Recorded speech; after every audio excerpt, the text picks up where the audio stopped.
पहला चैप्टर होगा अर्थव्यवस्था एवं इसके विकास का इतिहास।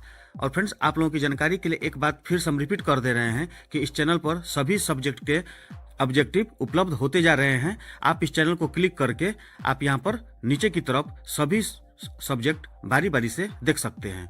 आपको आने वाले बोर्ड एग्जाम में सभी सब्जेक्ट से सभी सेट आपको उपलब्ध कराए जाएंगे ताकि आपको परीक्षा देने में आसानी हो और बोर्ड के एग्जाम में आपका कोई भी प्रश्न नहीं छूट सके। तो फ्रेंड्स, आप इस वीडियो के लिए एक लाइक जरूर कर दें। और चलिए हम शुरू करते हैं पहला चैप्टर इकोनॉमिक्स का, जिसका नाम है अर्थव्यवस्था एवं इसके विकास का इतिहास, जिसमें पहला क्वेश्चन है, इनमें किसको प्राथमिक क्षेत्र भी कहा जाता है। आप ध्यान से देखेंगे प्रश्न को। प्रश्न क्या कह रहा है कि इन तीन ऑप्शन में इसमें से प्राथमिक क्षेत्र कौन है। यहाँ पर ऑप्शन देखेंगे हम, पहला दिया ए सेवा क्षेत्र, और बी कृषि क्षेत्र, और सी औद्योगिक क्षेत्र, और डी इनमें से कोई नहीं। तो इसका सही जवाब होगा बी कृषि क्षेत्र, यानी कि कृषि क्षेत्र को हम प्राथमिक क्षेत्र भी कहते हैं। सवाल नंबर 2 है, इनमें कौन से देश में मिश्रित अर्थव्यवस्था है। यहाँ ऑप्शन दिया हुआ है अमेरिका, भारत, रूस। तो फ्रेंड्स, हम ये पहले जानेंगे कि प्रश्न क्या कह रहा है। प्रश्न कह रहा है कि मिश्रित अर्थव्यवस्था, ये कह रहा है कि मिली जुली अर्थव्यवस्था किस देश में है। तो इसका सही जवाब होगा भारत, सी, यानी कि हम कह सकते हैं कि भारत में मिश्रित अर्थव्यवस्था है। सवाल नंबर 3 देखेंगे हम। सवाल नंबर 3 है, भारत में योजना आयोग का गठन कब किया गया। भारत में योजना आयोग का गठन कब किया गया। तो फ्रेंड्स, हम ऑप्शन देखेंगे, ए 15 मार्च 1950, बी 15 सितंबर 1950, सी 15 अक्टूबर 1951, और डी है इनमें से कोई नहीं। तो इसका सही जवाब होगा ए, यानी कि 15 मार्च 1950 को योजना आयोग का गठन किया गया। कहां पर? भारत में। चलिए सवाल नंबर 4 देखेंगे हम। सवाल नंबर 4 है, जिस देश का राष्ट्रीय आय अधिक होता है वह देश कहलाता है। ऑप्शन है अविकसित, बी विकसित, सी अर्ध विकसित, और डी इनमें से कोई नहीं। तो इसका सही जवाब होगा बी विकसित, यानी कि अगर किसी भी देश का राष्ट्रीय आय अधिक होता है तो वह विकसित देशों की श्रेणी में आता है। सवाल नंबर 5 है, इनमें से किसे पिछड़ा राज्य कहा जाता है। तो ऑप्शन है ए पंजाब, बी केरल, सी बिहार, और डी दिल्ली। तो इसका सही जवाब होगा सी बिहार। सवाल नंबर 6 देखेंगे, निम्नलिखित में कौन सा विनिमय का सर्वोत्तम माध्यम है। निम्नलिखित में कौन सा विनिमय का सर्वोत्तम माध्यम है। ऑप्शन है ए वस्तु, बी मुद्रा, सी चमड़ा, और डी इनमें से कोई नहीं। तो हम कह सकते हैं कि मुद्रा जो है विनिमय का सर्वोत्तम माध्यम है, यानी कि ऑप्शन बी। सवाल नंबर 7 देखेंगे, भारत में वित्तीय वर्ष कहा जाता है। ऑप्शन है ए 1 जनवरी से 31 दिसंबर तक, बी 1 जुलाई से 30 जून तक, सी 1 अप्रैल से 31 मार्च तक, डी 1 सितंबर से 31 अगस्त तक।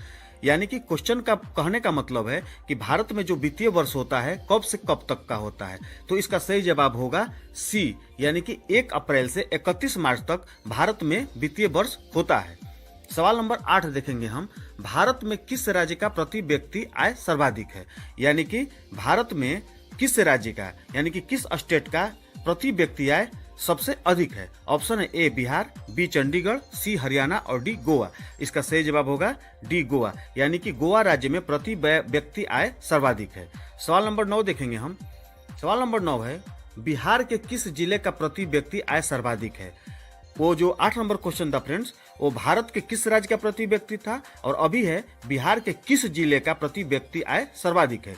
ऑप्शन है ए पटना, बी गया, सी शिवहर, डी नालंदा। इसका सही जवाब होगा ए पटना, यानी कि बिहार के पटने जिले का प्रति व्यक्ति आय सर्वाधिक है। सवाल नंबर हम 10 देखेंगे, उत्पादन एवं आय गणना विधि आर्थिक दृष्टिकोण से है। ऑप्शन है ए सहज, बी वैज्ञानिक, सी व्यवहारिक, और ऑप्शन डी है ये तीनों। तो इसका सही जवाब होगा डी ये तीनों, यानी कि उत्पादन एवं आय गणना विधि जो है आर्थिक दृष्टिकोण से है, सहज, वैज्ञानिक और व्यवहारिक, ये तीनों रूप से है। सवाल नंबर 11 देखेंगे, गैर संस्थागत वित्त प्रदान करने वाले सबसे लोकप्रिय साधन है। गैर संस्थागत यानी जो कि संस्था के बाहर हो या संस्था के अंतर्गत नहीं आता हो, गैर संस्थागत वित्त प्रदान करने वाले यानी कि पैसा मुहैया कराने वाले सबसे अधिक लोकप्रिय साधन हैं। ए देसी बैंकर, बी महाजन, सी व्यापारी, और डी सहकारी बैंक। इसका ऑप्शन सही होगा बी, यानी कि महाजन जो हैं वो गैर संस्थागत वित्त प्रदान करने वाले सबसे अधिक लोकप्रिय साधन है। अब सवाल नंबर हम 12 देखेंगे हम। सवाल नंबर 12 है, इनमें से कौन सा संस्थागत वित्त का साधन है।